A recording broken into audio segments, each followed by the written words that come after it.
be here. I love you all. Hello and welcome to the Scannain Podcast, your weekly look at the world of film news, Irish and international. I'm your host, Darren Mooney, and joining me are... Jay, Luke, and Grace. Sorry. And this week we normally talk about the top 10, the new releases, the week in film news, but we're going to start with what we normally do. So what have you watched since last we talked, Jay? I've watched a lot. All of the things. I've watched 13 films, but I'm not going to talk. Front-loading this section. We are. We're not going to talk about all of them. But I'll group in a couple because I think they're kind of fit. I'll start with I watched both Cam and Searching, which have a kind of... Look at how hip you are, Jay. I'm down with the kids. I'm very down with the kids. And they have a kind of vaguely kind of thematic 21st century preoccupation with technology, kind of online and technology and things like that. And the lives that people live, and whether they're whatever the young from. people do when they're not kids these days with their cam girls and their 8-track tapes and their Googling. Yeah, so yeah, there's a lot of that. I'll start with Cam. I really liked actually. The main actress, something Brewer, I can't think of her first name offhand. Anybody got it? If only you had the information yes, directly I have. in front of you. I do, but I'm trying to not look. We're so profesh. Yeah. Also, you broke my phone. Okay, fine. Madeline Brewer, that's who it was, Madeline Brewer. Okay. She is very good in a film that kind of has a touch of Hitchcock, a touch of David Lynch, and kind of puts you through a kind of that 21st century existential online identity and anxiety kind of blender of that kind of exact things. And it's this kind of thing about persona and that kind of plausibility of who we are when we're online and whether we really are who we say we are or how performative we are when we're online. And it takes that in a very real sense and then kind of splits it in a very real sense to a point of what I think what it really gets at and what I really liked about it. I think, and something we've discussed before, Darren, is about the kind of creation and recreation of content that doesn't exist by algorithm. Yeah. And I think that's perhaps it's where it gets at its most success. And I think I read your kind of review of it where you kind of said that when it starts to get to the explanation thing, you kind of... Yeah, no, we're talking about like second act, third act bridge. Yeah. But I kind of... one of those kind of exploratory things and explanation things was about kind of the creation of character and the creation of something. I think that's really interesting, and the kind of first kind of proper exploration of it is a touch ham-fisted or whatever and a little shaky, but I really like that it kind of got at that because it exists in the kind of unconscious mind for a lot of people. Like, and we talked about kind of kids' cartoons being recreated on YouTube from algorithms and stuff like that. You know, Luke has brought that up on many an occasion, I think. It's very terrifying. Yeah, and that this kind of gets at that in a kind of adult context.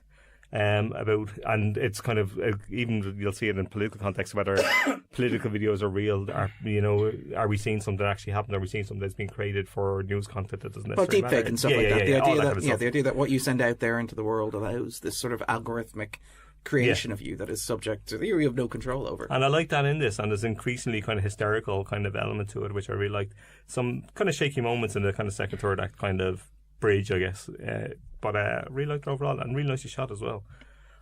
Searching, I had a few more problems with than Cam. Searching has one of the best opening sequences I've seen in quite some time for a film. It's an entire life on a family laptop. Yeah, it's basically, exactly that. It's kind of expositionary information you'd find in the first 10-15 minutes of film done on a computer screen, but done extremely well and extremely knowingly about the kind of subject matter it's playing with and the area it's playing in.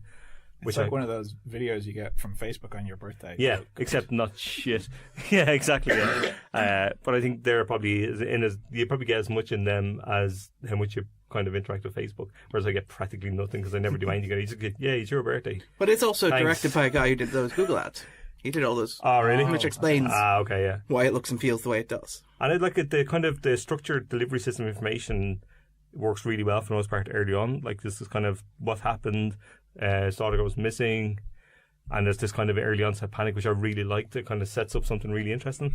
But then it gets really bogged down in the structure and the kind of area it's in. I think there's video plausibility issues that become quite apparent quite quickly, and a final act and a jarring moment in the final act that is honestly one of the worst ideas I've seen in in a film in quite some time. It's like, very 90s psychological thriller. but not in a good way. Well, I mean, for a value of good, it's an authentic 90s psychological thriller. Yeah, but that's fine, and I can enjoy it if I thought for a second that that's what you're going for. I suspect this is unintentional and awful, and it really ruins like not a bad film, and it's certainly a good idea, if not necessarily a very good execution. John Cho is very good in it. Yeah, really good, and some of the moments around the kind of information, how to get out information, I really, really like. But kind of disappointing overall, though. I first half hour I was like, I'm with this, I'm all in, and then kind of fell away after. But anyway. I am chuffed that I'm actually getting award season emails about John Cho in this. I'm actually getting I loves John Cho. apparently I'm on that bandwagon now. You weren't on it before? I wasn't really He's on aware that of him, Cho train? I am on that Cho train, Darren, because I quite like that. Start patenting some of these. That one wasn't bad. It wasn't. That's all you're getting from me.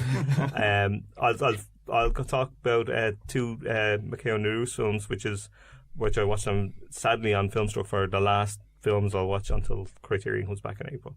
But they were Floating Clouds and Lake Chrysanthemums, which are two kind of mid-50s films he made, both kind of dealing with relatively similar subject matter in terms of post-war Japan and disillusionment and stuff like that.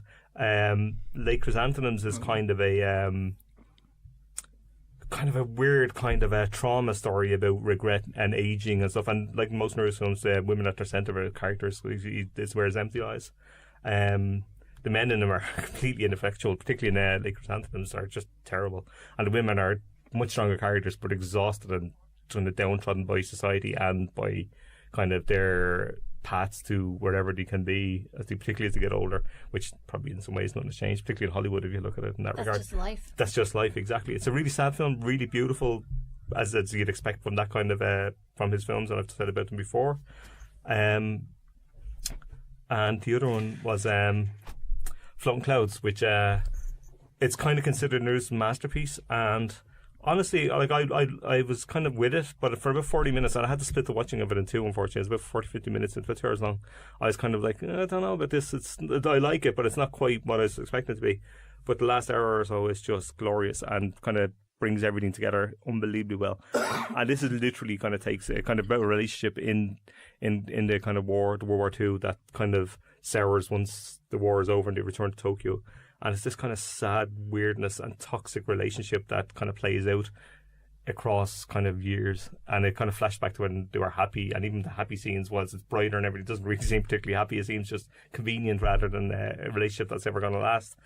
And it's a really devastating and disillusioned film, like, and not miserable in the way, like, you're not going to feel terrible after, because it's really delicate line to walk, I think, to give something so bleak but also so well made and dare say entertaining, if that's the right word for it. But that's a 6th or 7th film I've watched on the Filmstruck from the same director. And the dearly departed Filmstruck. Yeah, the dearly departed Filmstruck. And he's an incredible filmmaker, and I barely heard of him and hadn't seen the one before Filmstruck, so for those kind of reasons, something like that is absolutely devastating miss. Like, but it will be back in some form in spring. It's spring next year. Spring next year, yeah. With Criterion will be it? launching. Yeah, I think so. And then folding in with Warner's, from what I gather, towards the end of the year as their own service. But finally, just one I'll mention because Grace recommended to me, which is All I Want to Do. Yes. AKA The Hairy Bird, AKA Strike. I know what a strike. Yeah. I kind of, because it came up as All I Want to Do, I might have kind of known it as that. But it's all good. None of those. The only title that makes sense in the context of the movie is The Hairy Bird. Yes, it Neither does. of the other two do. I don't know who came up with All I Want to Do has a kind of like, and the poster that I have on Letterboxd makes it look like a film about a 60s band. It's a girl band, like, it's really strange, like. Well, it does look like That Thing You Do. Yeah, no, I which think is that's kind of probably what they're going for. Yeah, I think they're probably right. If you're hankering for some more kind of classic throwback band music, hankering. You will find none of it in this. Stop it. Okay. It's really interesting. What came up initially when I started watching it is the Miramax logo, and it's that kind of stomach drop when you see it, because if you haven't heard of the film and it was only released 20 years ago and has a Miramax thing on it, there's one of a few things have happened. They've either dropped it, cut it to ribbons, or buried it to some degree, and then you think, what's happened? Like, whether they've fallen out with him, whether Harvey Weinstein does what Harvey Weinstein does in every context, or the film just gets left to kind of die in the vine, I guess, like in the way a lot of films do. So I was on the Grace recommendation, and it's quite brilliant. It's one of these films that could easily stand and should stand alongside kind of seminal movies like Mean Girls or Clueless. And it doesn't exactly stay in the same terrain. I think it gets to something a little harder and darker. It's very overt. Yeah, it is. Right from the off, what it's about. But the script is absolutely superb, and some of the lines in it are dazzling in a kind of... They should be on posters and T-shirts kind of territory, like the all-timers, like they're absolute all-timers, and this should be extremely well known, and it should really need a new kind of copy of it. But then it's probably languishing in Miramax hell now, particularly with the winding up of the company and everything. So I suspect you won't see it. The cast are fantastic. It's like Kirsten Dunst, Gabby Hoffman, Heather Matarazzo, Rachel Lee Cook, they're all absolutely stunning. And Lynn Redgrave is the principal. Yes, Lynn Redgrave is amazing. And it's just basically a group of girls in a all-girls school in the 60s in the US who basically resist the idea of the school becoming a co-ed. And it kind of starts off this kind of broad, funny, really interesting way. Dunst has this incredible rant about the idea of what women have to do, particularly in a co-ed school, to even be noticed, to be called upon. I to will be recite everything. that rant for you right now if you think we have time. How long do we need? Let's say 40 seconds. Go for it. Go for it. So I'll allow she it. says, right, just imagine we'll have to wash our hair every night. We'll have to sleep on rollers till our scalp bleeds and get up at 6 a.m. every morning for the comb out. Your lungs will be lined with hairspray and you'll need all this equipment to push up the tits and blitz the zits and spray the pits. And then you stagger into class and you look perfect. But you're exhausted. You're too tired to even think. But that's okay because the teachers, they won't call on you anyway. So to wake yourself up at lunch, you drink the coffee but don't eat the food. You'll be on a permanent diet. It's almost a thesis for the film. Like it's iconic. It is. It's great. I love It's that For your character consideration, so much. voters, Yeah, it's 2019. Grace Duffy. But it's brilliant, and it has this extended middle section, which is extraordinary. It's like part farce, part extended comedy, almost Chaplin-esque at moments, mixed with a kind of Farrelly Brothers aesthetic at certain points, where the kind of boys' school visit, along with just like there's a group of idiot boys and their principal or whoever come to the school to kind of. Oh, one of them is Hayden Christensen. Yes, he is, and one of the other guys is Vincent Carthizer, who's one of the flat critters, which are the gang members. From. He'll always be Snake to me. Yeah. And the school just becomes a wrecking ball to some degree. It's incredible what happens. Like the scenes in it are just outrageous. There's projectile vomiting. There is. There's all sorts. But it's great. And then it kind of hits this wonderful emotive final act where it kind of brings it all together into this kind of political and emotional sphere, which unbelievably works well. And then you notice when you're in the final act exactly that all that's run throughout the film already, and extremely well layered, extremely subtle about it until it all comes to a head. It's absolutely glorious. I can't wait to watch it again, in fact. It's very, very good and heartily recommended. And So hard it's to get a hold of. And so hard to get a hold of. So is rewatching this for about 15 years. Yeah. So is rewatching it all you want to do? Yes. I am That's a completely strike sold, against I Darren. gotta say. It's great. Kirsten Dunst has more like hidden gems in ancient Greece. She's She's so good. Kirsten Dunst's whole 90s, whatever you want to call it, is just amazing. She and is that incredible. is the best character she's ever played. She's never topped. I'm not sure she ever will. It's an incredible film. It should be right up there in the pantheon of kind of these types, not to reduce them to that, but there's a certain few films where you think of, and this should be right up there, and it's barely known. I hadn't heard of it before Grace mentioned it, so kudos. Yeah. If you didn't have your own network of teenage friends to rent the video and show you at one of the I have no parties networks of when we were teenage 12. friends, Grace, alas. Which is probably for the best. It probably is for the best, actually. Luke, what have you watched since last we talked? I've got a few actually. So, kind of inspired by listening to last week's episode. Ronan was talking about Call Me by Your Name again, and he was talking about Bohemian Rhapsody, and they're very different films. Just so we're clear. You could say that. Despite the overlap. But, he was talking about queer narratives and kind of death in queer narratives and things like that. And just listening to it prompted me to watch a film that I've had on my list for a very long time, which is a film called Lilting. It's also on my list, and I still haven't got around to it. It's really good. Yeah, so I heard. This is from 2014. It's from a British-Cambodian director called Hong Kao. Shoestring budget. It was like Ben Whishaw, isn't it? £120,000. Yeah. Oh, yes. It's Ben Whishaw and an actress called Sheng Pei Pei, who's kind of this like stately figure in Chinese cinema, going way back to the 60s. And Peter Bowles is in it as well. Fantastic. It's it is a film about kind of queer. It's a queer cinema film about death, but it's very much that's central to the film. Ben Wishaw's boyfriend has recently died, not long after putting his mother into a nursing home. His mother's been living in Britain for 30 years, but she doesn't really have any English, and she's now completely disconnected from the one person that she would use to communicate. And she kind of strikes up this mostly platonic kind of relationship with one of the gents there, Peter Bowles. And what Ben Whishaw does is he's inserting himself into her life out of this kind of sense of guilt and loss, and that's part of his grieving. And he hires a translator to kind of help her relationship with this other guy, to kind of help them advance their relationship in his efforts to connect with her. She didn't know that her son was gay. As far as she's concerned, Ben Whishaw is his best friend who lives with her son, and she doesn't like him because it's because of him that she couldn't live with her son in her advanced age.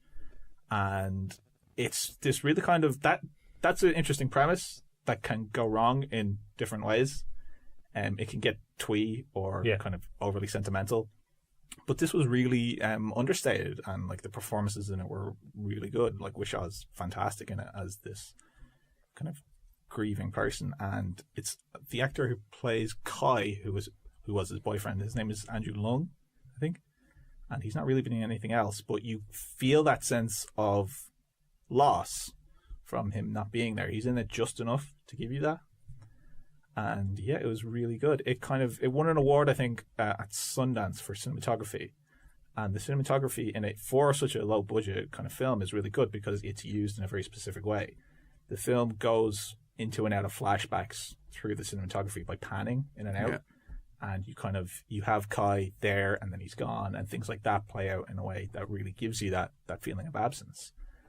And what it's 84 minutes, so so it's well worth seeing. Just over the Varda. Yeah, I think you've sold Jay on this. I've been told it's something I've been to watch for ages. So this is giving me a push. So we'll maybe talk about it next week. Really, kind of understated, and what's really good about it is it is mostly about kind of language and communication, and it's got this.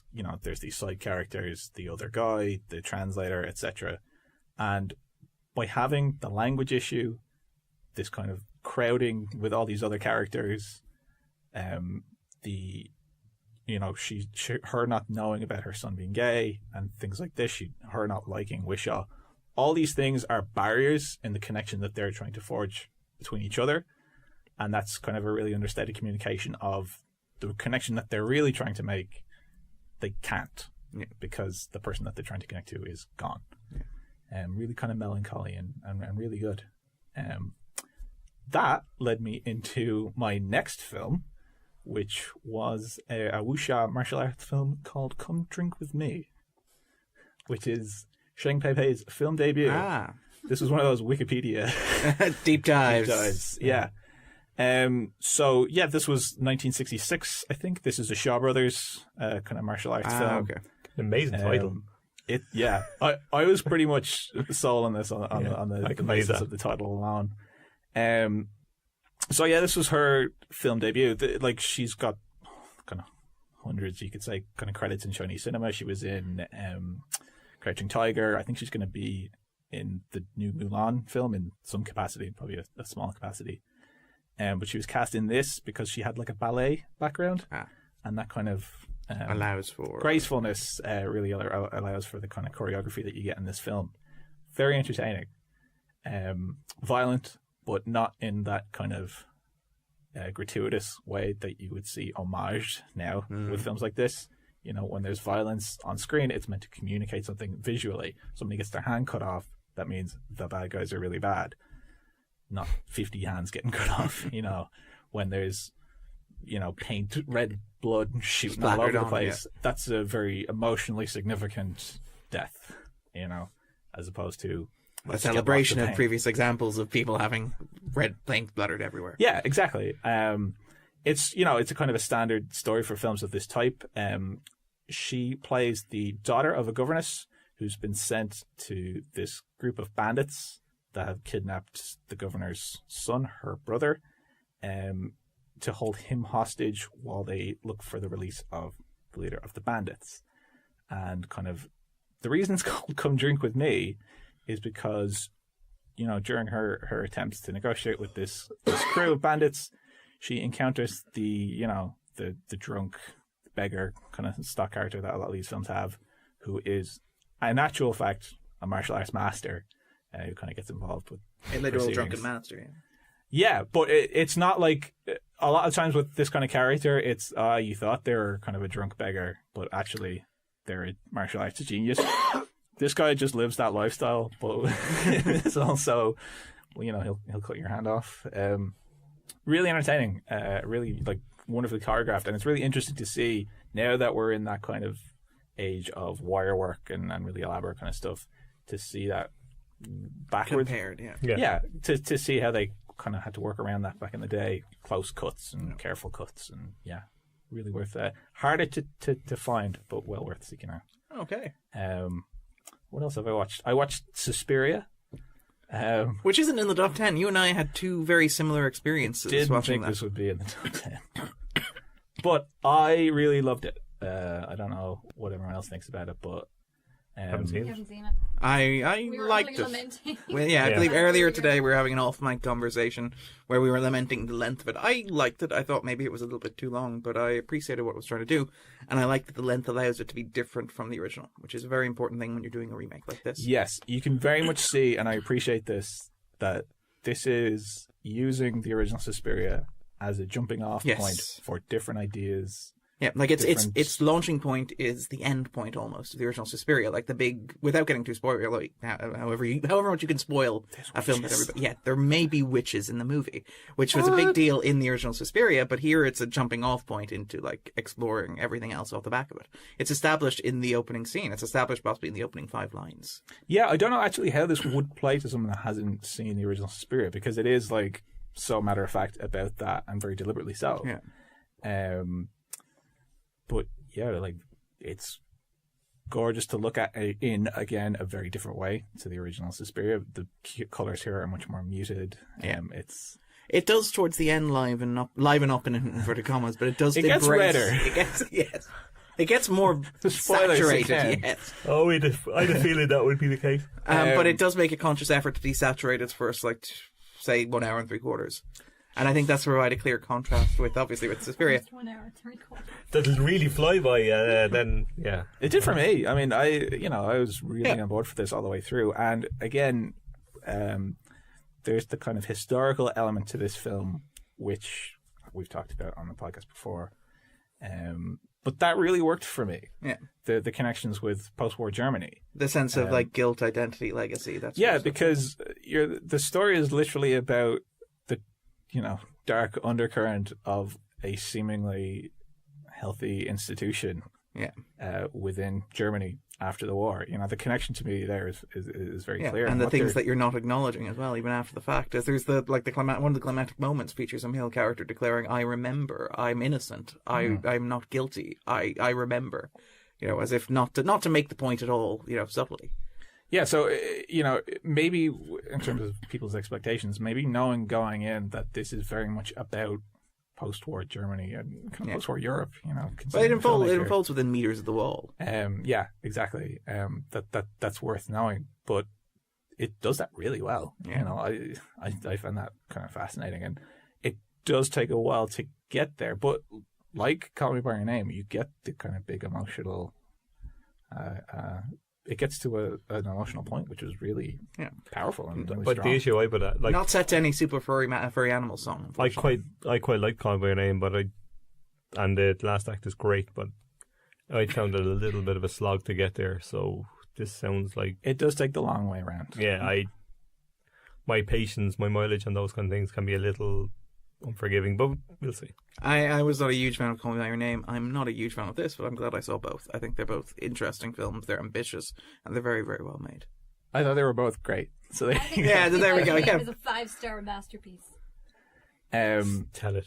And this is truly the role Tilda Swinton was born to play. Which fight? All five? Yeah, of us? yeah. We'll just leave that ambiguous. Leave that hanging there. I actually thought that some of those performances of the cast were also really great. Yes, I will. That seems like a suitably ambiguous statement. And like for Dakota Johnson as well, this is not quite to the same extent, but coming out of say Twilight, there was the whole Kristen Stewart is actually talented kind of thing. Coming out of the 50 Shades movies, this is a really great performance by Dakota Johnson as well. I mean, she's had a couple of them as well. She's also in Bad Times at the Hour and stuff like that, which is interesting because she's not gone quite the full indie route that I think Stewart's gone.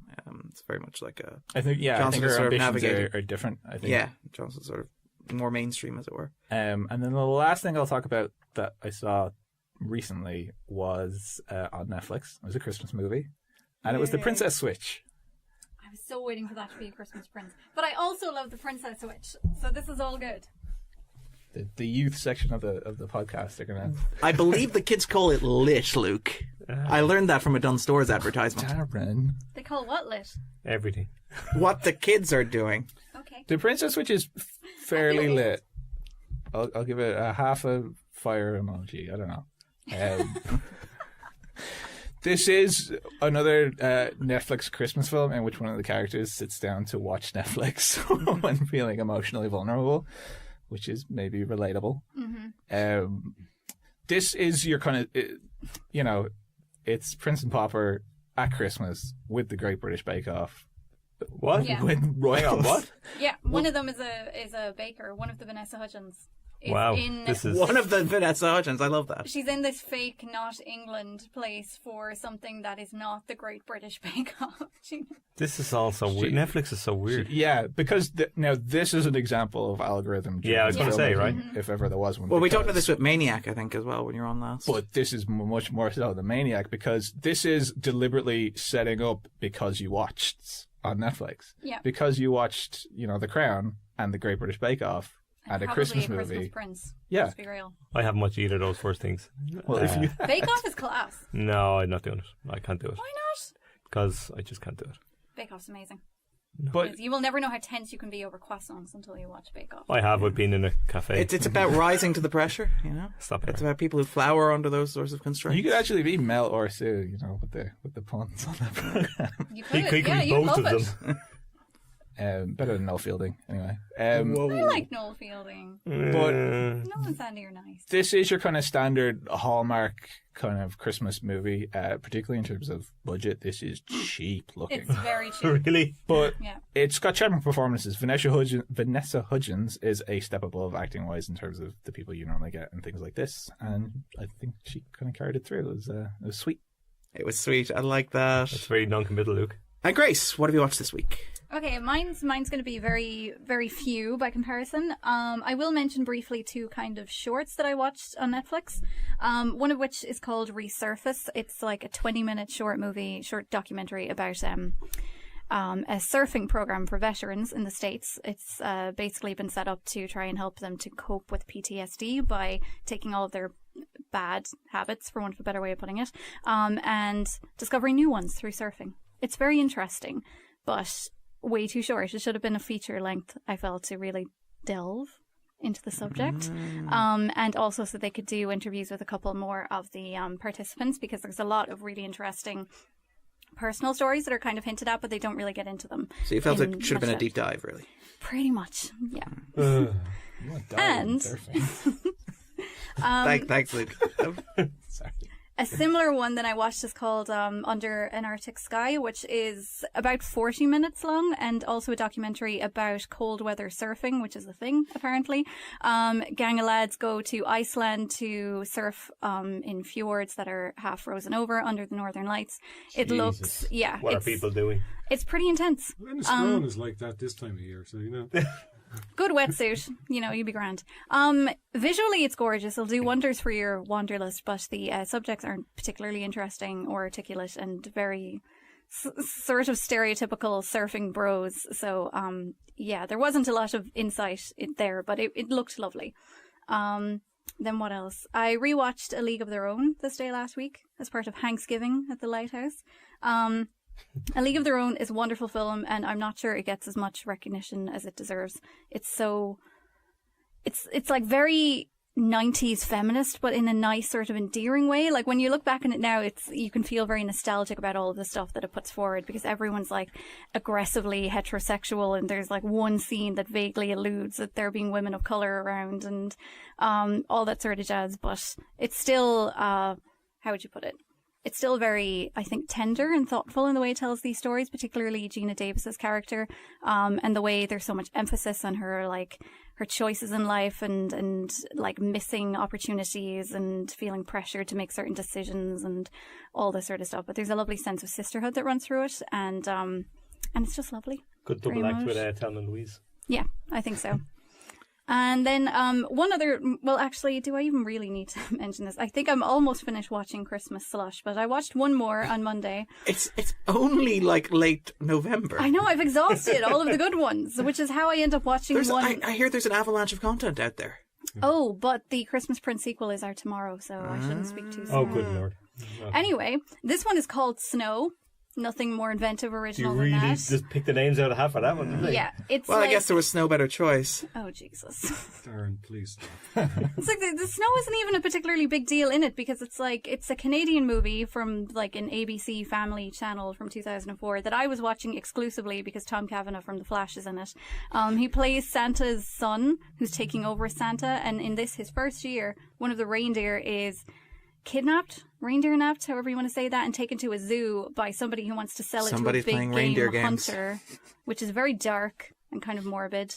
So anyway, he has to come down to the zoo to rescue the reindeer, and then he falls in love with one of the zookeepers, and they hit it off, and there's a point where he says, my business is, this is meant to be California, but it's filmed in Canada, and he's like, my business is, like, what's the word I'm looking for? It's based in Canada, and she says, oh, you must be a big fan of NAFTA. That's the type of dialogue you can expect here, people. Anyway, if you feel like losing Jesus. 70 or 80 minutes I of your don't. life, I really don't. this is on YouTube in its entirety. Wow. All right. And Niall, I didn't see you there. Hello. How are you, Niall? It's been a while. I'm very well. I'm tired from all the listening. But, so now, what have you watched since the last we talked? 10 years ago. Niall, I'll who give runs the 100 website films. and the podcast. I've watched quite a lot. I'm just going to go with what I watched in the last week, which is Good idea. I watched Netflix's Outlaw King, which is a very enjoyable Scottish romp, with full frontal Chris Pine. So if that's your Standing thing. in cold water, it's very impressive. Yeah. Dang. Yeah. No one seems to be making anything of the nudity, the female nudity, but the male nudity is getting all the headlines. Well, which one is- of those things yeah. is a novelty. Yes, that So- is true. Yeah, but it is a telling of Robert Bruce. It's fine. It does. I know why they call him stupid Chris things. Pine, because he's... Anyway, never mind. It does stupid things with the camera. The first opening scene, which is very interesting, it's 10 minutes long, but the camera keeps moving forever. Will you, for the love of God, put it down? I admire that sequence, if only because it ends with King Edward of England showing this giant trebuchet, which is completely pointless, having already won the war without having used it. It's like, well, it's very expensive, so I'm going to use it anyway. And you can tell that's almost the justification for the film. We have this really extensive oneer which comes out of a tent, into a fight sequence, back into the tent, out another door of the tent, to a castle being destroyed. And you're like, well, it seems like somebody budgeted this shot and it's going in the movie Mackenzie anyway. probably thought, you've got 80 million to play with here. Do what you want. Yeah. Like, fuck, we can do any sort of shots here. Let's get a camera going. Yeah, so this was Mackenzie's trebuchet. Yeah. But it's so needlessly pointless It is. because at one point it's just circling around the two antagonists who are talking. Just always irritates me in Stop film. moving! I've seen an entire film done in one shot and it didn't have that much movement in it. So that really bothered me. But other than that, and it's taken liberties with history as well. Which, I mean, if you're going to tell a story of Robert Bruce, tell the story of Robert Bruce. Don't be changing it all willy-nilly for no apparent reason. Why does the king have to die on his way to the battle when he didn't die there? He died in London. So, it's like, it's That just... doesn't bother me too much, mostly because I've always forgotten the history, so I don't really know what to hear. It's like, oh, did he die, did he? I can't remember. It's a refresher course every time. Yeah, exactly. Alternative facts. Then, because I want to bring my son to see Ralph Breaks the Internet, I made him watch Wreck-It Ralph, Good man. which he very much enjoyed, and which I very much enjoyed as well. So it's because what it has is video game mechanics in a movie for children, which is very interesting to see. Because it is because it takes place in the video game universe. But then they actively use the first person point of view for the shooter, and then how they frame the race sequences and all the rest is how you would do it in an actual video Hubert game. is an actual supporting character, from what I recall. Right? Yeah, and Sonic. Yeah. Yeah, and so I'm really looking forward to seeing Ralph Breaks the Internet now and bringing him to see that. So that should be fun. And then, because I'm a masochist, I watched Batman vs Superman. You already saw it, and I know how you feel about it. I had already seen it. Why would you rewatch it knowing how you feel about it? Because he's a masochist. Why do you hate yourself, Niall? Because I love Superman, and they ruined Superman, and I wanted to see it again. You wanted to watch it in despair. to make sure that In case it happened again differently. You know, in action movies where they watch like the last video of their wife, and she's like, "What are you doing? Get that camera out of my face!" No, it's like that, but with Superman. Just like watching it in the dark. Yeah, Niall crying, like a little tear running down his face before he goes out to record a podcast. well, you see, I Right hate before the pee explodes. Yeah. I hate watch something while cooking, so therefore when I'm chopping, my actions are more vigorous and I can do it quicker. So this Niall, you're just chopping bone now. So it's as bad as you remembered? it's worse. Oh, right. yeah. It actually is worse. When you watch it again, it gets worse. I didn't think that was That's possible. remarkable, actually. They just released the Snyder cut. Of Justice League. Well, yeah, I'm going to be the person who puts up his hand and says, I quite like the idea of deconstructing the masculine fantasy of superheroes using two of the most iconic characters in American pop culture. I think that has value. I I'm would going to like back to away see now. the film that does that, Oh, come as on. opposed to Batman versus Superman. Come on, it's a scene where Batman impales Superman on his giant spear after throwing him around a men's room. It's not Yeah, exactly but it's a something. bad film that does that. That's fair. I will give it the first 10 minutes or the first 5 minutes where the 9/11. yeah. Oh, yeah, that part I actually quite because it syncs perfectly. If you play them side by side, they sync perfectly, and that is very, very clever.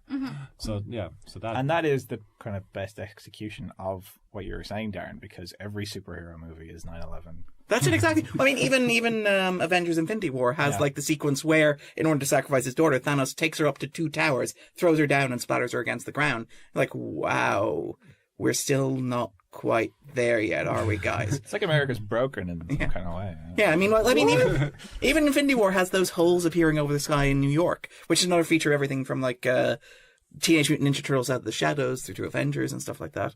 So yeah, no, I quite admire Batman vs Superman for at least like leaning in. I'm going to say the Teenage Mutant Ninja Turtles having interdimensional portals above a city predates 9/11. Though. No, but I mean, Out of the Shadows is very clearly New York with a hole in the sky. Yeah. Which is that Bowie lyric from Reality, isn't it? The nuclear star. The idea that there's a hole in the sky over New York now, and that's what we're seeing metaphorically in American pop culture. Darren's going to stop talking now. What else have you watched? That's it. No, I'm going to quit there while I'm ahead. Yeah. Okay, cool. Very, very quickly, what do I watch this week? So, I have watched a whole bunch of stuff, apparently. Watched Roma, which is out on Netflix in December. It is, unsurprisingly, very, very good. Very stylish, very intimate, very well directed, as you might imagine. I've watched If Beale Street Could Talk. I think we all saw that. That's not coming out until February. But I think it's out in the States in December, isn't it? At some point in the first 2 weeks of December. I believe it might be as well. We might have a chat near the time. It Okay. has, It's to be amazing. for Oscar qualifying rules. It has to be. back on. Well, that's to be out in New York or Los Angeles before the end of the year, right? Yeah, for 1 week and at least one cinema. Yeah. Yeah, I know. Those are wonderful rules, aren't they? Well, that's how Charlie Chaplin's Limelight, which he released in 1953, was eligible for an Oscar in 1973 because it had never screened in Los Angeles. Yeah. Orson Welles for Best Director. That's what we're going for. Finally, right that wrong. I rewatched The Ballad of Buster Scruggs on Netflix, which is great. Still haven't watched it. I really should. Sorry, I did watch this. This was part of my watching of the last week. Yeah, a couple of them are really good. A couple of the vignettes in it are very, very good. Some of them are less so, and it is the kind of film that you can watch in multiple parts. You don't actually need to watch it in one sitting. So. Which is my plan. Yeah. Yeah, Just sort of break it out over a week. Just watch one segment a day and you're all set. A week is very optimistic for me. I'll see you in July. Yeah, I'm still stuck on Franco. No, I quite liked it. I really liked it the first time I watched it, and I liked it even more the second time I watched it. And it's this sort of like pop history of the West. It's this idea of taking you through how the West has conventionally been portrayed in film. So you open with the singing cowboy, move to the Leone Western, Then you jump up to like the 70s, Eco, How Green Is My Valley. What's it called? That's not the 70s. No, I know. Sorry. Little House on the Prairie. Then you jump up to like the Reinhardt, feminist, revisionist westerns of the 2000s. Thinking of stuff like, what's the one? It's The Missing with Kate Blanchett and The Homesman as well by Tommy Lee Jones. And then, of course, you have the Tarantino-esque Closer, which is a bunch of people who hate each other talking in a confined space for an extended period of time. And it's just this fascinating study of... See here. No. Yeah. Yeah, except... They talk good. They talk good, too. But yeah, so no, I really, really, really quite enjoyed that. And then other than that, I watched a couple of the documentary Free Solo, which is fine. Looks absolutely stunning. It suffers from that problem that Grace mentioned with its subject not necessarily being as articulate as he might possibly need to be. Oh, He poor talked bad. Alex. He talked bad. He talked bad good. Does anyone else think he looks like Adam Driver? A little bit. I want Adam Driver to play him in the biopic. And then I rewatched Creed this morning, Yay! which is fantastic. Finally, It's Yes. something we can all agree on. exactly how you make like a franchise revitalizing It's film. reinvigorating. There should be a masterclass for it. Yeah. It's the perfect example. And it's so great because watching it again, and this is like the third or fourth time I watched it, the way it holds out on the audience, the way it makes you like wait for what you want. It doesn't just serve up fan service. Like we're talking about, like the teaser is all built around making you wait for the name Creed. You know, they constantly call her, they say, and Mrs., and then she interrupts so you don't hear her surname, that sort of stuff, until you finally get, your father's name was Adonis, boom, title drop. But even the little bits where, like, the title music from the Rocky series, the notes sort of haunt throughout the film. Small little, That's it. slower kind of thing. And then you yeah. get the climax of the film where it just comes in full force and it's astounding. Similarly with the boxing matches where you have Kogler doing this sort of like guerrilla style, one take, intense close up, like gritty, like boxing match start off. Second match is a little bit more conventional, and then the third match is just pure straight up rock. Yeah. And it's like the movie earns it, so you get there to the point where like you are like Adonis. You're getting those pants with the stripes, with the American stars and stripes on them. And it's a masterclass in doing that. And it does that in a way, it takes the series and it finds something new, something interesting, and something exciting to say about it. And I really, really liked it. I'm really looking forward to Creed 2. I cannot wait. Okay. It's this weekend, I think. I shall be seeing. All right, so let's move on to talk about the week in film news. Several notable deaths this week, unfortunately. Nicholas Roeg passed away. Yeah. I am not as well watched on him as a lot of others, and a lot of people have been talking about how great his films are.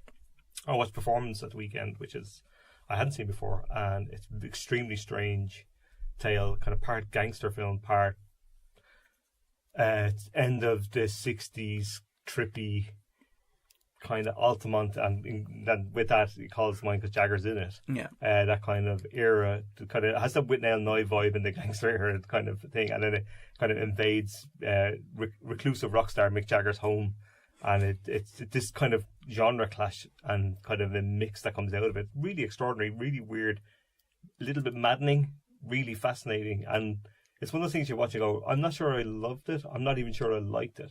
But I you're couldn't glad tear you my watched eyes it. away from it, Yeah. and I want to see more. The only one I've seen Walkabout, and I've seen The Man Who Felt Worth previously, but Don't Look Now? Have you not seen Don't Look Now? oh, Don't Look Now was on. Yeah, Yeah, sorry. I've seen Don't Look Now. I generally assume if it's an art house director and I've seen one of their films, you probably have. Yeah, seen no, them, I have. at Sorry, I least. completely forgot about it. But I was kind of trying to explore the ones I hadn't seen, and then those ones, even Man Who Felt Worth, I haven't seen in a long time.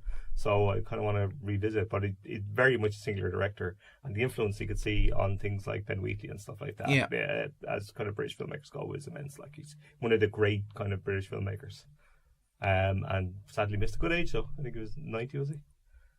He was definitely thereabouts. Yeah, Not a bad run. Yeah. As these things go. last year they brought out the new Blu-ray special edition version of The Man Who Felt The Man Who Earth. Felt Earth, Yeah. and it is absolutely extraordinary. Yeah. I must pick it up actually. 'Cause I am due a rewatch. So I think they also screened it on BBC as well, the HD remaster version. It was something to behold. And of course, Bowie, great performance.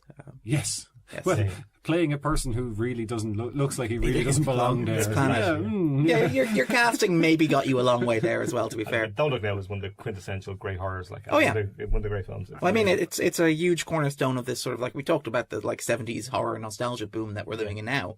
Don't Look Now is the, like, slightly more sophisticated art house variant on that. Yeah. Where you have, like, Shades of the Exorcist. But and it works for everyone, though. I Yeah. think it's not it's not off-putting in a way like in that kind of the way certain art house films can be. I think that any audience can kind of grab it straight away and get into it. There's a lot in it, and pretty much for anyone, I think it's great. Also, Bertolucci passed away this week as well. Yeah, less sad about that now, in fairness. A slightly more controversial director than Roeg, perhaps, particularly in recent years. Although I don't know how long that's been in the public domain, whether that's something that we always knew but never talked about. It did surface the story about the filming of Last Tango in Paris. Yeah, sorry to be both not to him be and coy. Brando's behaviour Abuse of Marie Schneider in that film is reprehensible. That did come out apparently in the 90s. Yeah, the died butter death, story. and, But yeah, everyone was and, paying attention. and nobody cared. Not that people care about women anymore now in general terms, but I think the stories come out now a little clearer. And we've been a bit more, forceful. Yeah, and it's a despicable story. And if you watch his films, I mean, you can say in retrospect, but if you watch his films, Well, he has that archetypal auteur like quality to it. He's very pervy. Yeah. Yes, it's that very sort of Like, you talk about macho the male gaze, 70s. This is what you're talking about. Yeah. We should look at his last film, The Dreamers. you know, which is awful. I think it's an awful film, but, personally. like, exists to put Eva Green in the nip for Pretty much all long film. periods Yeah, of time. yeah. I think Niall actually made an observation that if more film school people preferred Roeg to Kubrick, this would be a much better world. I think that's a fair point. That seems fair. And just when we're talking about Bertolucci, that's what sort of comes But to I mind think- when we discuss the archetypal 70s. But I will say, auteur. Bertolucci has made some interesting films, and some, he had a period in the 70s where he was kind of knocking out kind of art house successes. And whilst I wouldn't go to bat for them all, The Conformist is incredible and extremely strange and very disorientating and very weird gangster film. And an essential kind of watch, even if it's a hate watch. I really, really liked it a lot. Well, what was very noticeable about Bertolucci is the influence of French New Wave on him. Yes. You know, where as an Italian, that he was an Italian who felt totally at ease in the French New Wave. So He kind of transitioned from the kind of Neorealism. into that kind of new wave. So, yeah, it's not as big a loss in a lot of ways as Roeg, for many perhaps. reasons. but I think- Bertolucci gave me exactly one film I love, which is Stealing Beauty. And other than that, I have I wonder in the life. no When real did you see it? strong opinions of it. When I was quite young. I wonder how it would play now. There's at least I one haven't seen it. superfluous tit shot.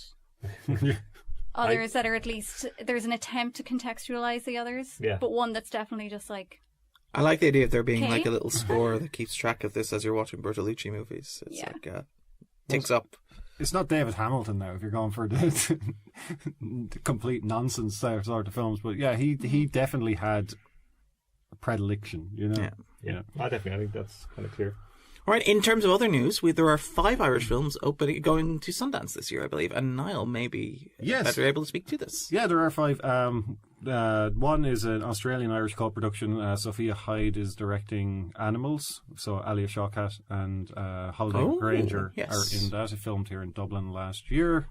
Vico Films, or the Irish producers on it, and a number of Irish people worked on it in various capacities, including on the cinematography side.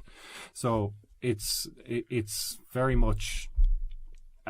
It was financed out of Australia. It's written out of Australia, but came over here, had Irish or Screen Ireland funding in it, but made here and with an awful lot of Irish people involved. So it's very much what you want to see in a co-production. In a co-production. The others are also co-productions as well, which is in terms of the feature dramas. So Lee Cronin's The Hole in the Ground, co-production between here and Belgium, and I think there's money from one of the Scandinavian countries in it as well. And so it's got Sean Kerslake. It's a genre film. It is a tight 90-minute genre film, which is always welcome. Always welcome. It's about a woman and her son who move to a house that's adjacent to a wood, and the son seems off. He's probably fine. Yeah, I mean, it's a horror movie. He's got to be okay, right? Yeah, it's a phase. So yeah. He's lit, right? That's how we use that word. He's #fine. Yeah. So these will all be world premieres at the Sundance Film Festival. Nice. Yeah. So it's a number of Irish films have played there before and premiered there before. So it is a place it's very fond of it. So another one is Sacha Pollock's Dirty God, another co-production. Both this and Don't Look Now, or both this and The Hole in the Ground are Savage Productions, the Dublin-based production company. And so Sacha Pollock's one is about a woman who's subjected to an acid attack. Oh, So yeah, current. Timely. yeah, it's not going to be an easy watch, but it definitely does seem to be relevant, and it looks incredible. The imagery that's been shown of it so far. Then there are 2 documentaries.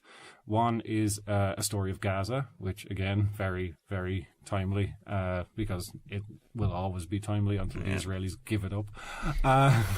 Which is not likely to jump in the way. No. And the other then is Shooting the Mafia is what it's called. And I really don't know enough about that one. I read a little bit about it today. It's it's in Sicily, I think. There's kind of a documentary kind of around that, and apparently some really interesting footage has come out of it. And when I was reading it initially, I didn't realise it was co-production in Ireland, and then I saw, I was like, okay, it's an unusual story, but one that'd be very interesting to see. Yeah, so no, it's great to see that that's happening. That there's 5 is I think the biggest contingent that we've sent so far. So that's And as I think you pointed out on the website, like Sundance has been a great launching pad for Irish films in recent years. I mean, stuff like did The Favourite premiere there? Last year. Yeah. No, The Favourite went to Cannes. Oh, okay, but It was The Lobster went there, and some others. A number of films went there. But it's been the case that January's always a bit mad, in terms of what goes there early, So. Oh yeah, so Brooklyn, The Lobster, Sing Street, Cavalry, The Guard, School Life, and It's Not Yet Dark have all sort of had launching there in recent years, which is pretty cool. In terms of other news, the Arc Cinemas, they're opening a 3rd location, this one in Navan.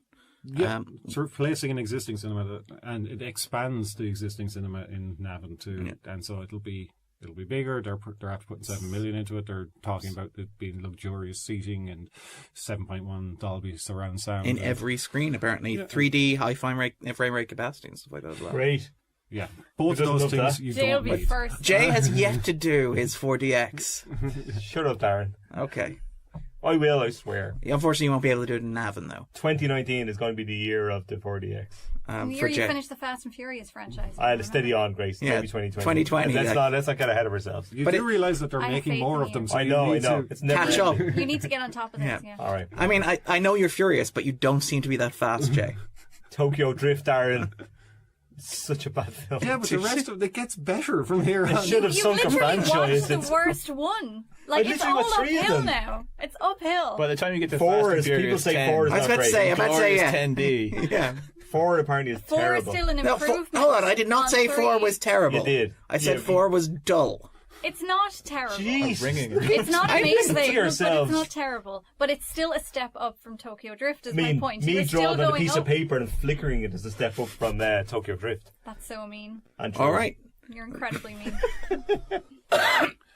And then All right, so another let's- thing. sorry. Another thing that happened in there was a disability film festival in Moscow. So the 9th disability film festival happened in Moscow, and 2 Irish films won there. So Len Collins' Sanctuary won Best Film, Oh, nice. and then Nick Kelly won Best Director for The Drummer and the Keeper. And if you haven't seen these 2 films, I recommend that you I see, haven't, you, and I should. you seek them out, because the Sanctuary was made with people with intellectual difficulties, and so it's very, very touching, very moving story of a person with Down syndrome trying to find love, the actors are fantastic in it, because they work with Blue Teapot, who are a troupe in Galway who do acting for stage with people with intellectual disability. So it's that is a particularly wonderful thing. And then Nick Kelly's Drummer and the Keeper is about people on the autism spectrum and have Asperger's, and so it's a subject that's close to his own heart. So it's very well researched. It's a very moving story as well, and very,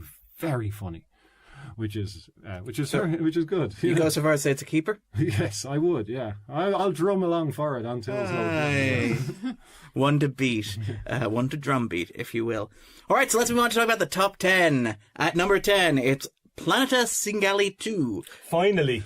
Another Polish film. It is indeed. It's a romantic comedy. I was missing a joke there. You were, No. It's a romantic comedy about Anna and Tomasz, who are experiencing a considerable crisis in their relationship. He, a showman, does not intend to settle down at all. On the other hand, she wants to settle down very much. Aha. How will they resolve their differences? Well, one of the things I'm going to tell you about this, because I get the figures in from Rentrack every week, or from Comscore there now, for every week for the things, and this film is number 11 in the charts, not number 10. Number 10 was every film festival that happened last weekend. Oh, nice. So they decided to take that out and replace it with... Well, it probably makes it easier for us to discuss that. Yes. Yeah, and quicker to get through the 10. Yeah. Oh, this is Jay's priority right here. So By the way, the great thing here is Niall actually knows this stuff, as opposed to like the rest of us when we wing it. there's one of these quirks in how the box office is reported in Ireland. That's one of them. So one of them is that if film festivals happen, all of their box office is aggregated together, and therefore you get A single entry. Yeah. So so when Gaze showed and the French Film Festival showed on the same weekend, the two of them together are enough to get you into the top 10, which doesn't, and therefore is not really relevant. Also, a film can get into the top 10 in its preview weekend, which is technically not correct. So you get two. Oh yeah, we'll be talking about Bumblebee when we won't be able to talk about Bumblebee, but we'll be talking about Bumblebee. It's going to be a very, very strange situation. We will be. Well, the thing is, Well, Bumblebee will be in the top 10 before I can tell you what I think about Bumblebee because of the forms that I've signed. So yes, strange. but if one of us went as a member of the free-paying public, Oh, we you would get not- an email from Paramount very, very firmly cautioning you. I've tried that. Of course, next week is the Polish Film Festival, which means that a Polish film and a Polish film festival will be neck and neck. We'll be competing for a spot on the top 10. Lord. At number 9, and I believe we have somebody in the room who's actually seen this, it is Nutcracker and the Four Realms. Yes, I have seen it, Darren. Luke, That was you're the right. sound of Luke adjusting the mic. Take it away, Luke. I actually like this. Yay! It's kind of like in the tradition of your kind of... Was it a cracking good time? It was... No, would you stop? Okay, fine. Sorry. It was nut cracking, but it was pretty good. It It's wasn't kind of... ball busting. No, thankfully. It's kind of in the tradition of films like Legend or Return to Oz. Nice. That kind of level Vibe of weirdness, but also particularly Return to familiarity. Oz. Yeah, that kind of weirdness actually was one of the things that I really dug about it. Doesn't seem very It's- kid friendly.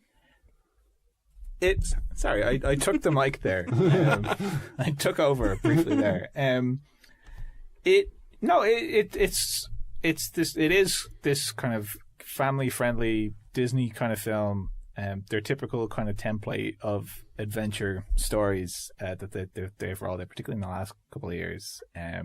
But as inspired by the Nutcracker, and that sounds ridiculous, but it takes that inspiration to heart. I think that, the two directors are probably big fans or reasonably big fans of the ballet. There is a ballet performance in the film, and the credits of the film is another performance.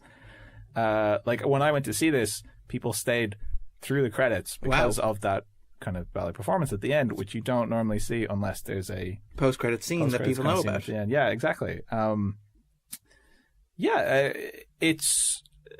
It does have that kind of fantasy world broken down kind of thing going on. Yeah. The fourth realm, or whichever realm it was, One of the realms. the one with Helen Mirren. That would be the fourth realm. Yeah. It's this kind of banjaxed woodland with the Mouse King kind of roaming through it. The Mouse King, as depicted in this film, is a bunch of mice all tied together by the tail in the shape of a giant mouse that attacks the characters. Hang on, what? And anybody who might like try the to urban use any legend. of his copyrights. We're all afraid of the big mouse here, Luke. Yes, justifiably so. Like It's a Disney film. They can get the big mouse.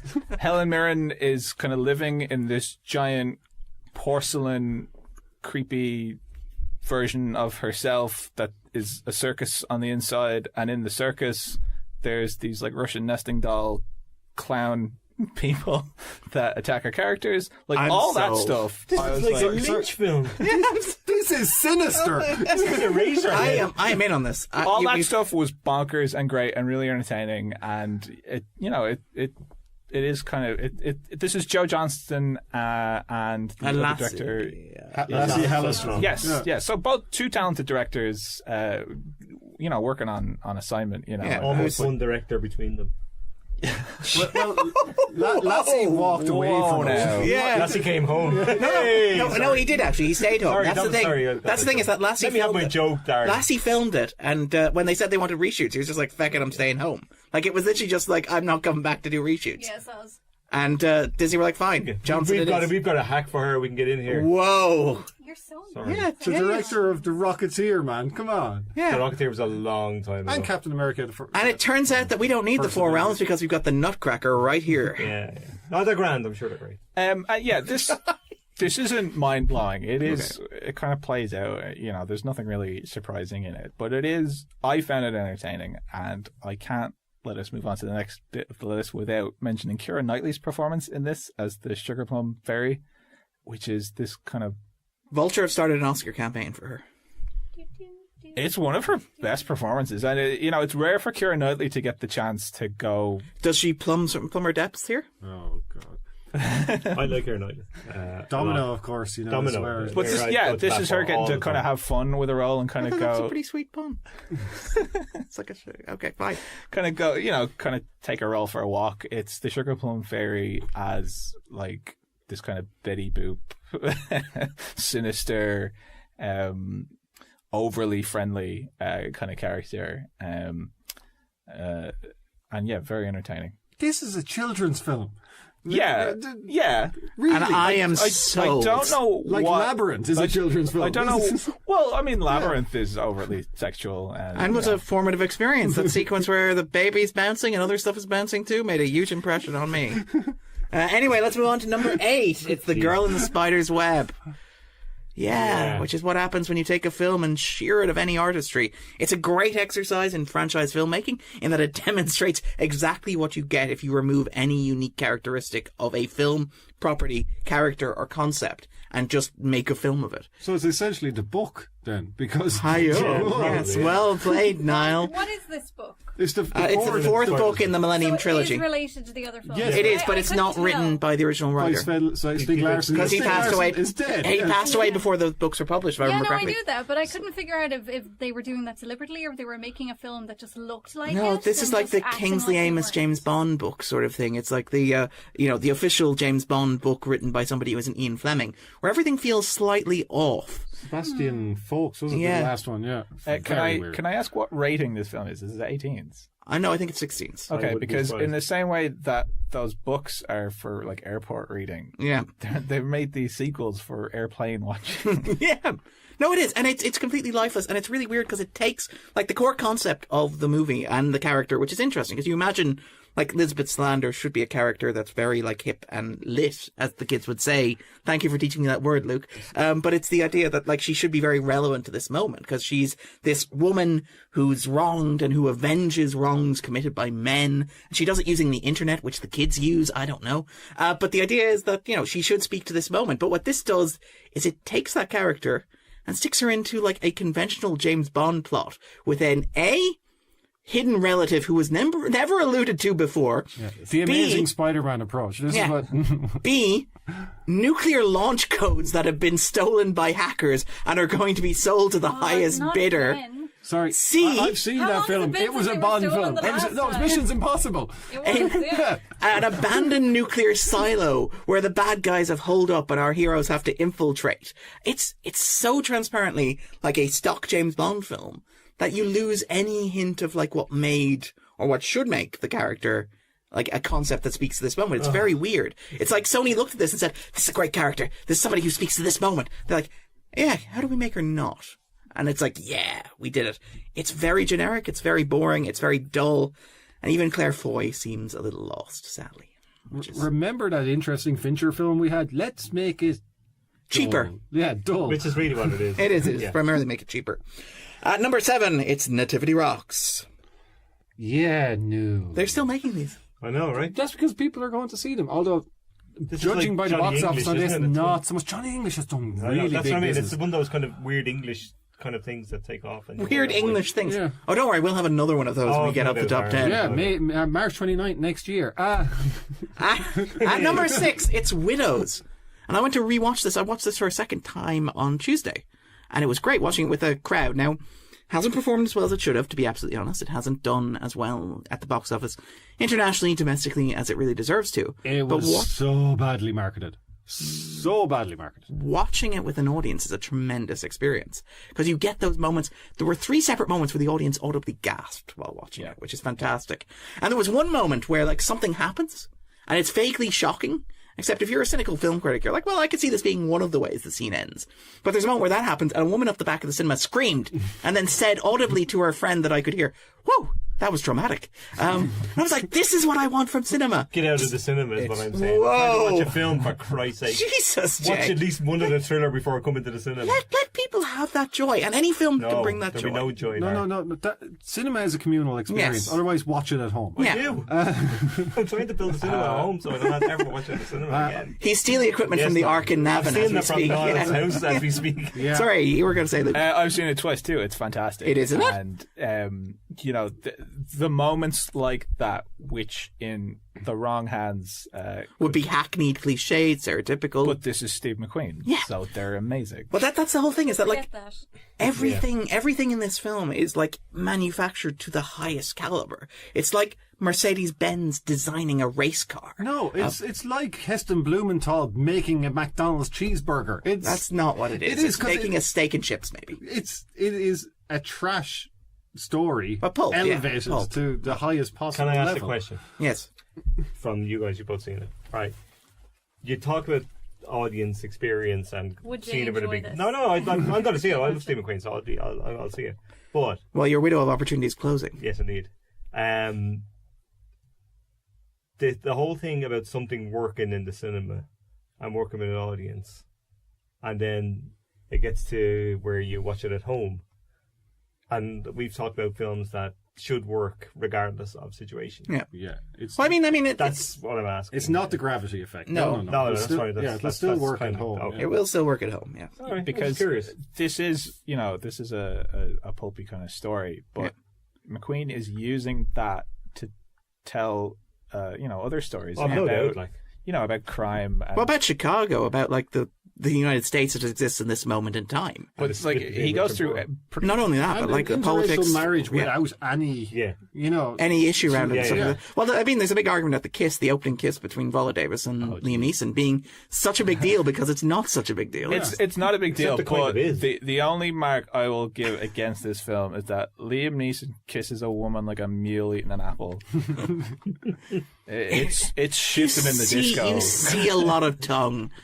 You see Some a people lot. just aren't good kissers. Also, You can tell Well, I mean, there are a terrible kisser too from every kissing scene he's ever done. There are also other things about Liam Neeson which are apparently may counter that, but we won't go into that conversation. we'll Again, read Janice Dickinson's bio. Yes, like an Evian bottle, apparently. Anyway, sorry. no, no, Excellent anecdote here. about Liam Neeson. we will be coming back to the I subject. love the fact that myself and Grace have apparently both read Dickens's bio. Anyway, It's a sorry. great book. It is. We will be coming back to the excessive kissing sequences when we talk about Sebastian Lelio's latest later on.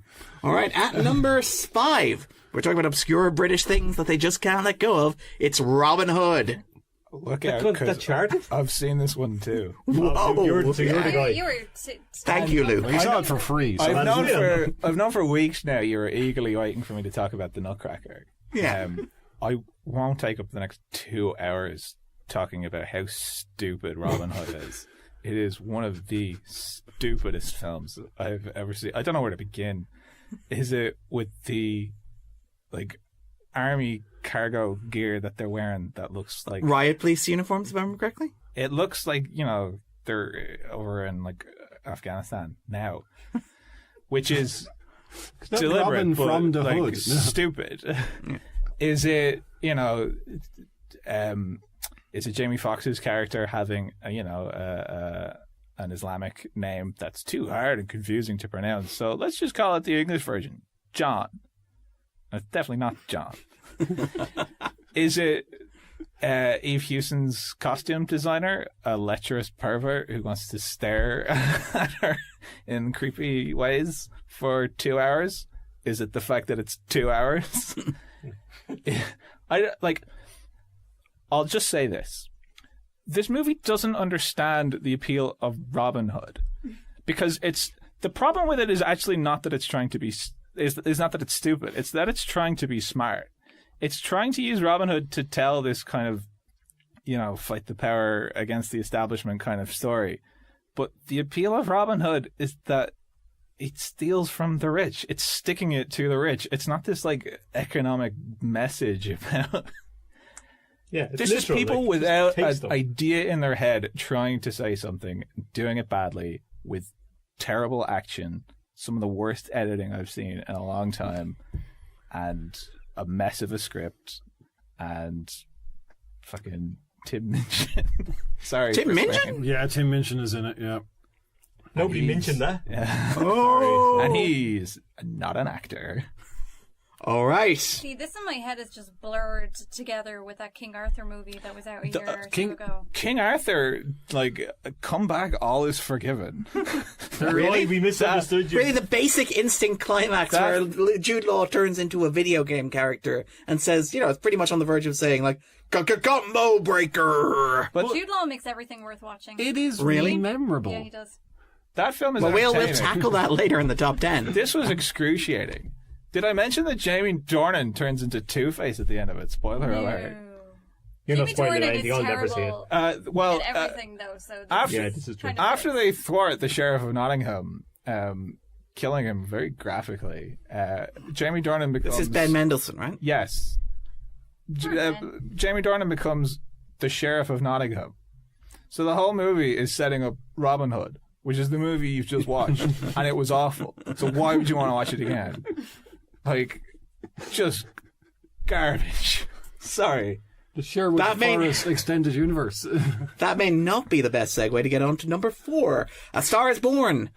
Earning Still over, kicking. it's got over €5 million at the Irish box office alone. One in every 50 tickets in the world that was sold in Ireland.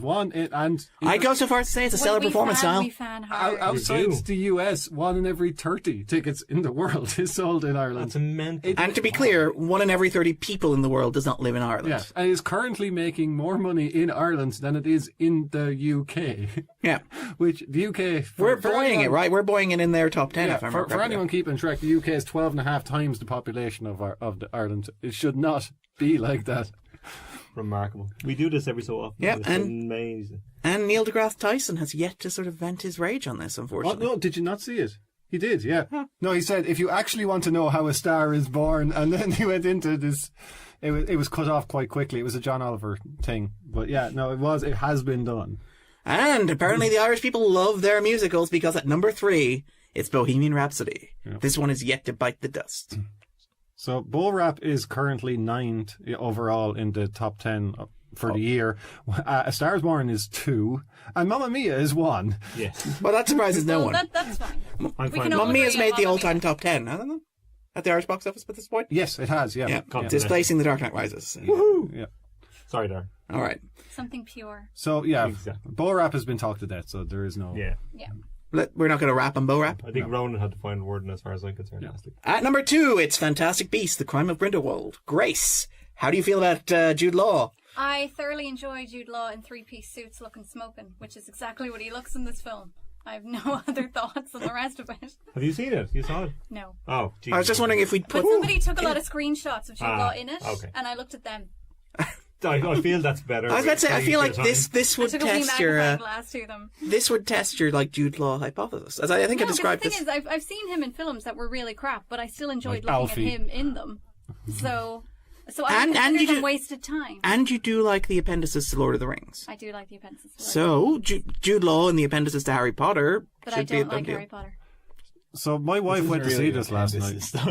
No, it's It's a An preamble. appendage. Well, no, it was a separate book that was created for Comic Relief. That Yes. was then Expanded into a film, and they're stuck with the Beast. But it's- You could tell that they have no interest in the Beast, but they're like, well, we branded it now. Like, if you look at the logo of it, like Fantastic Beasts in really tiny writing. I think it's inside the G in Crimes of Grindelwald. But it's J.K. Rowling writing the scripts herself, so she is in total control of Yes. the story. So there's no danger there. Anyway, my wife and her best friend went to see this last night, and so she came back and said to me, "That is really good. That's better than the first one," and that's good because the first one's not very good. I would disagree with that The assessment, most but I'm not going thing to. I've seen that yeah. is worse than the first one. But, Yeah. I'm glad She didn't understand how Jude Law got cast because he's not in any way And he doesn't wear any Dumbledore. robes. His robe game is much worse this time around. Yeah, Jared Harris was there, people. Yeah, but he was already in like the Mortal Instruments, wasn't he? How does he look in a three-piece suit, though? Oh, have you not seen? Have you not seen Sherlock Like Holmes? young hot Dumbledore. So Dumbledore After Dark. Is Well, what nobody's going to call it. at number 1, it's The Grinch. I've heard okay things about this, actually. Yeah, me too. Yeah. I not enough to get me to go and see it, but still. Yeah, I mean there are too many movies. Sorry if I've saying this forever. I'm just going to say this. I asked my 3-year-old after seeing the trailer at the cinema, did he want to go see The Grinch? And he said no. So there is that. we have to build a Grinch's lair in work for our like Christmas decorating competition, and I think everyone's a little resentful of this. That's all I have to say about I thought the you were Grinch. Nutcracker. Got the We ditch were, thing. Yeah. and then they decided that they didn't want to do the Nutcracker because it was too much effort. I didn't have the energy either. I can't even blame the rest of them. And then they decided they wanted to do something that was kid-friendly, and they decided that every kid likes the Grinch. Apparently not. So Well, clearly, we're already screwed. clearly you should combine kid-friendly and the Nutcracker, right? All you have to do is get these like Russian nesting dolls that are also creepy clowns. Yeah. Put them in a big Helen Mirren made of porcelain. Yeah. See, Get I'd creepy love woods. that. But people in work probably wouldn't go I'm for also it. not sure it's in the work budget. Maybe not. Yeah, that much porcelain could be a problem. I do feel like a mirren's worth of porcelain isn't a big, it's a big expense these days. Most companies are tightening the belt coming up to Christmas. Let's move on to talk about the upcoming releases. Yes. So, out this week, 3 Identical Strangers. So was this is getting interesting. raves. Yeah. It is indeed. This is the documentary, basically, about 3 young men who are all adopted, meet each other, and find out they're triplets who are separated at birth. They then discover why. Edited by an Irishman, so there is that. And one of the locks for the documentary Oscar, I believe. It looks like it. Along yeah. with Free Solo and obviously... the other climbing one. Yeah. And whatever that one is. The one Mind in the Gap got the New York Film Festival documentary award, which was at the IFI Documentary Film Festival. And I missed, unfortunately, but the word is that it's very good and is in the mix as well. Yeah, the Producers Guild the other day said what their 5 documentaries are, and that's a fairly good indication of what's going to be on the Oscar shortlist.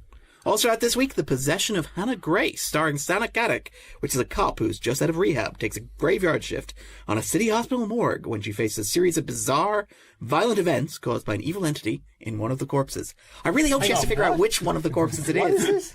So there's a cop working in a morgue. No, but Violent events what's are it being... called? The Possession of Hannah Grace. How have we not heard of this until literally just this minute? I know. I have heard of it Sana because Gaddick. someone from Pretty Little Liars is in it, so it's been on my Instagram. Alright.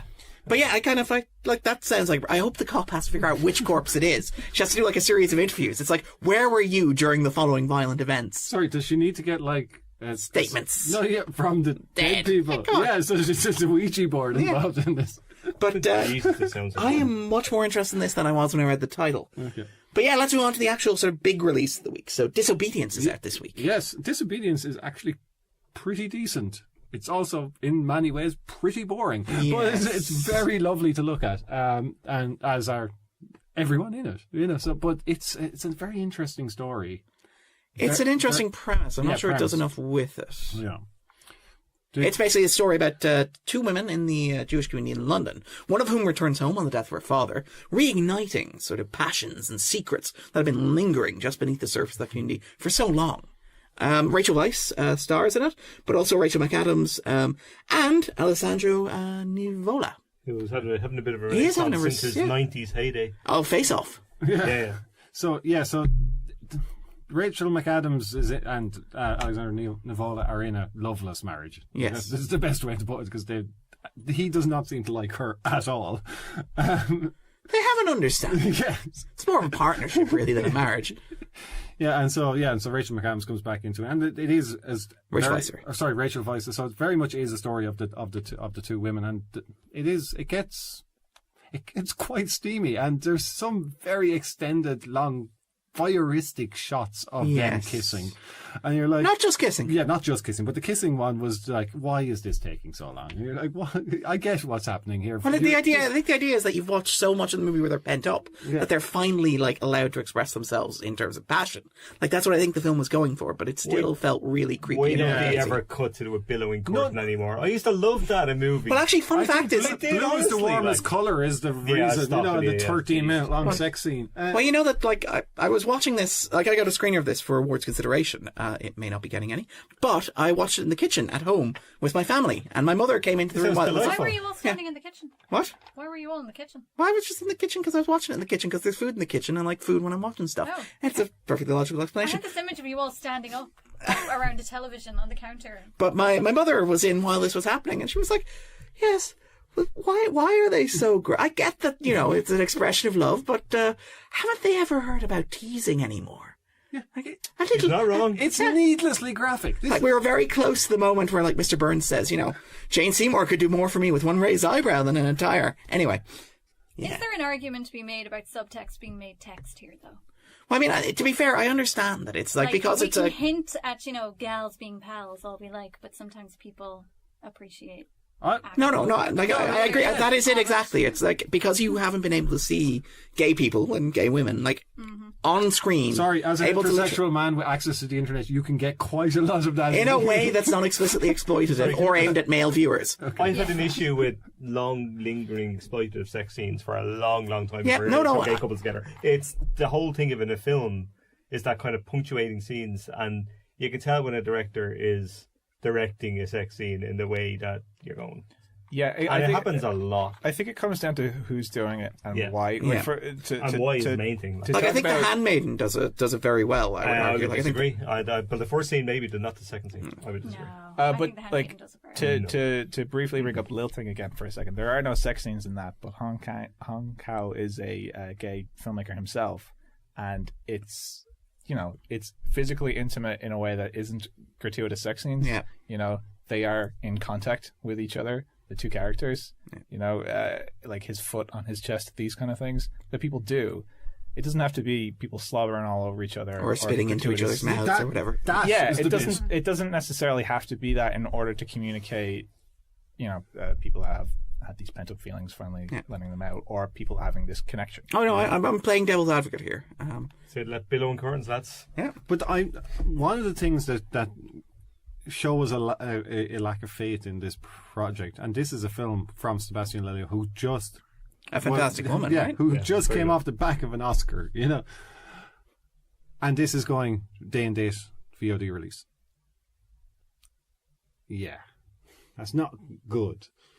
It seems like to me it was very cookie cutter, like modern Oscar fare, where it's afraid to articulate very clearly what it's doing because it's worried it will turn into Green Book.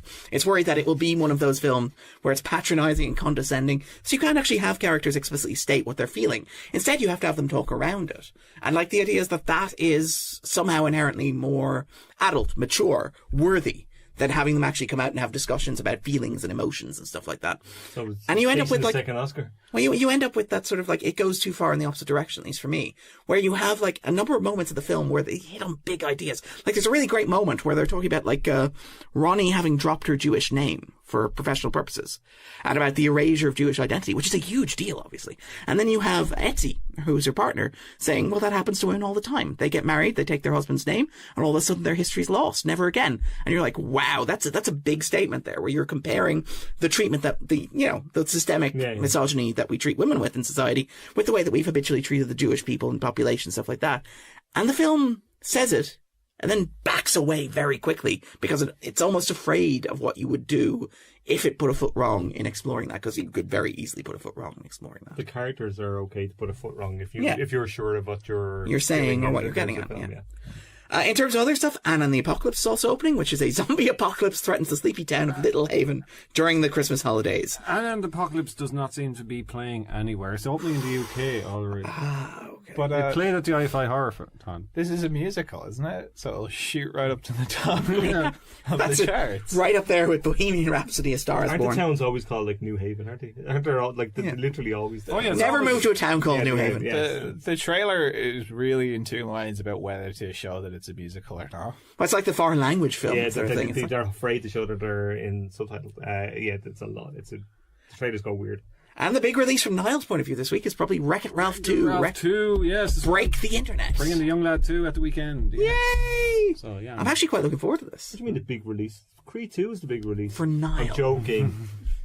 For Niall, though. I can't exactly bring my 3-year-old to Creed 2. Especially if you want so much Creed, yeah. I mean, that would just be rude, yeah. Just be lost. Start with Rocky and build them up to I love a montage of Andrew watching the Rocky. Start with the one with the robot. Robots are cute. Yeah, kids love robots, right? Real Steel. No. I like Real Steel. Rocky 4. But yeah, and then he was Pacific Rim as where he was going. also Mowgli's out this week in cinemas this week in the US, isn't it? Oh God, yeah. Okay, we'll come back to it next week. And the big release this week is Creed 2. What? That's it this week? Yeah, Jay had completely forgotten about that. I can't wait. I am so excited. I love the Rocky series. We're Somebody passionate. has a cat. That's not the Rocky That series. may be I a know. spoiler for Creed 2. It may just be an There are no cats in Creed 2. Is this like Inside Llewyn Davis meets Rocky? It's just Michael B. Jordan wandering around like Philadelphia with a cat. Would watch. Tell me I you would wouldn't watch watch that. Yeah, I would watch Michael B. Jordan and a cat. I'd watch Yeah. Michael B. Jordan in anything. And then Somebody he meets, make a Black Panther he meets reference. Tom Hardy and his dog. and No, that's not ruining with Tom Hardy. Jay. Sorry. But yeah, so we're all very much looking forward to I Creed 2. can't Oh, wait. looking forward to It's going to be great. And actually, the word is that it's kind of the Rocky 2 to Creed's Rocky in terms of quality, and I'm pretty Well, okay keep in with mind that you that. get very extreme opinions about the quality of Rocky 2. I know, Like, some people most love Rocky accept 2. Rocky Okay. 2 is pretty solid, don't they? I thought that you people love Rocky 2 I or really hate like Rocky Rocky 2. 2. I know Like what they you see it mean. either as a betrayal of the original's ending, or they see it as a necessary conclusion. I mean, what else can you do after the first one? I mean, Nothing. good Jesus. Well, people are that idiots. not make any sequels. Yeah, that would be what I This was is getting. the 8th film of the best franchise ever to come out of American cinema. And it's lasted 40 years, and it's incredible, and I can't wait. I think the biggest issue that people have with it so far, from anyone I've been talking to, is the lack of Coyle. Yeah, but Yes. even the word is the man's done a decent job, and he was handpicked by... But that's it. That he's done fine, but he's not. No, he's not. Very few people are. I don't think he wrote it. Did he write it? I think Sloan might have written it as well. So yeah, he's a busy man and much in demand. But I'll be there in a heartbeat. All Drago, right. for God's sake, Drago. Sorry, I'll get very. It's the sequel to Rocky 4 that you never knew you wanted. Rocky 4 is like simultaneously the worst Rocky film and my favourite Rocky film. It's the rockiest Rocky It's film. incredibly bad and incredible. It's the most 80s sort of like Cold It's War. 70% montage. Yeah. Like the whole film is just 70% montage. And it's the great last fight that defeats communism. It's amazing. All right, I don't know where we're going to go from there, so we're going to wrap it up. But if people want a bit more Niall, a bit more Jay, a bit more Luke, or a bit more Grace in their lives, where can they find you guys? So you can find me at Scannain or anywhere that Yes, he's the Irish boss. film is talked about. You'll find him lurking somewhere. If you say Irish film 3 times, I will show up. In your home. At Jay Coyle. Don't try that. He's a very busy man. He has very important things to be doing. He's not. He always has time. At Jay Coyle on Twitter. It's Mr. Cynical on Twitter. That's cynical with an I, and I'm filmingdublin.ie too. I'm on Letterboxd at Pixie Race. You can follow me at Darren_Mooney. I also host another podcast, The 250, where this week we're discussing City of God with the wonderful Anya O'Connor. Take it easy. We'll be back next week. Bye. Bye. Laters.